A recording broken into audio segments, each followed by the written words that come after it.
এই ঘটনা ঘটেছে 2004 সালে। 2004 সালে তৎকালীন সরকারের অধীনে একটা তদন্ত হয়েছিল, কিন্তু রিপোর্ট হয়নি। 2008 সালের 9ই জুন প্রথম একটি তদন্ত রিপোর্ট সাবমিট করা হয়। ওই তদন্ত রিপোর্টে 28 জনকে আসামি করা হয় এবং 61 জন সাক্ষী হয়ে যাওয়ার পরে আরেকটা তদন্ত করা হয়। এই তদন্তে এসে আরও 30 জনকে নতুন সাক্ষী করা হয়, আসামি করা হয়। দ্বিতীয় তদন্ত করা হয় মুফতি হান্নানের দ্বিতীয় কনফেশনের উপর ভিত্তি করে। আদালতের সামনে প্রথম প্রশ্ন, মুফতি হান্নান যে দ্বিতীয় কনফেশন দিয়েছেন, উপমহাদেশের ইতিহাসে 400 বছরের ফৌজদারি ইতিহাসে এই ধরনের কোনো দ্বিতীয় কনফেশন হয় কি না, হলে এর উপর কোনো সাজা হয়েছে কি না।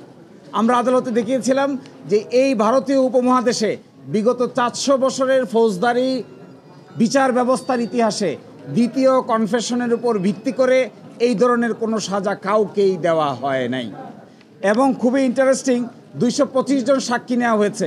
এই 225 জন সাক্ষীর ভিতরে যাদের কনফেশন আছে সকলকেই টিএফআই সেল, যাকে বলা হচ্ছে টাস্ক ফোর্স সেল, এই টাস্ক ফোর্স ইন্টেলিজেন্স সেলে 200 দিন, 220 দিন, 261 দিন পর্যন্ত রাখা হয়েছে আসামিদের।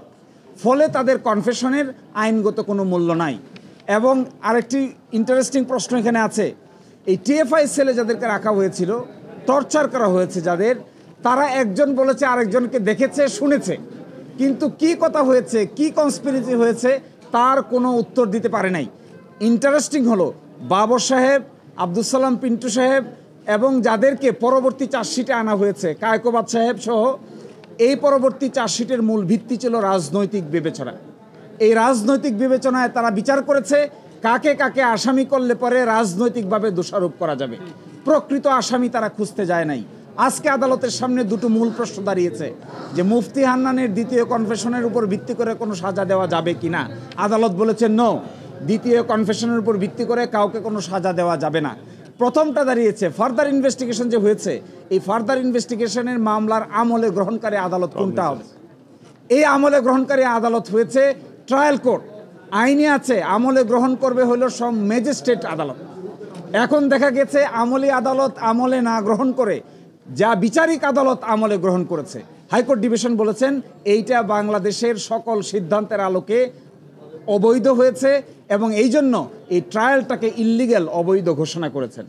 এবং সকল বিবেচনায় আমি যেটা বলতে চাই, অবশ্যই 21শে আগস্টে যা হয়েছে, we all are sympathetic to that. 21শে আগস্টের ঘোষণার বিচার হোক, এভরিবডি ওয়ান্টস, কিন্তু যাকে ইচ্ছা তাকেই আসামি করা যাবে না, এইটা তার এক শিক্ষা। এভিডেন্স যদি না থাকে, রাজনৈতিক বিবেচনায় কারো ঘাড়ে দোষ চাপিয়ে যদি বিচার করা হয়, তাহলে তার শেষ পরিণতি ভালো হয় না। এই ঘটনা থেকে এখান থেকে শিক্ষা নিতে। জনাব তারেক রহমানকেও এই মামলা থেকে খালাস দিয়েছেন। আর বাইরেও তার মামলা আছেন। আরেকটি মামলা আমরা করছি মেইন 23 নম্বর কোর্টে, 10 টাক অস্ত্র মামলা। এই 10 টাক অস্ত্র মামলা শুনানির শেষ পর্যায়ে এসেছে। আমরা আশা করব ওই মামলায় একই ধরনের ফলাফল হবে।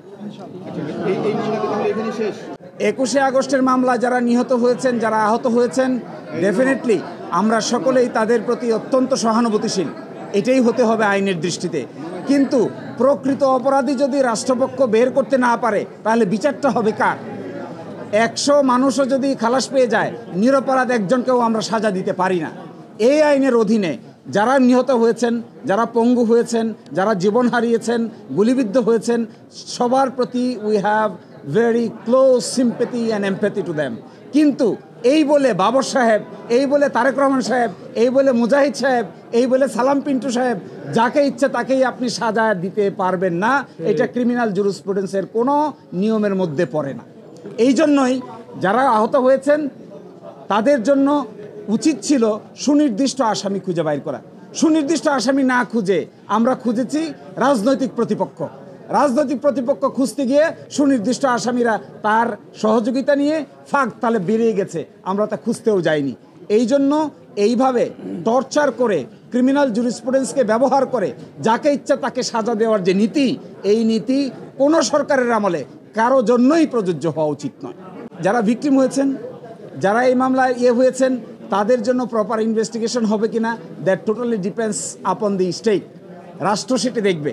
কিন্তু আমাদের কথা হলো, কাউকে আপনি পান না কে আসামি হবে, বিচারিক প্রক্রিয়ায় তা এই খালাসের বিরুদ্ধে যা ইচ্ছে তা করতে পারবে তারা, কিন্তু এটা ডিপেন্ডস করবে যারা এইখানকার আসামি ছিলেন কিংবা যারা ইনফরমেন্ট ছিলেন তাদের পরবর্তী লিগ্যাল পদক্ষেপের উপরে।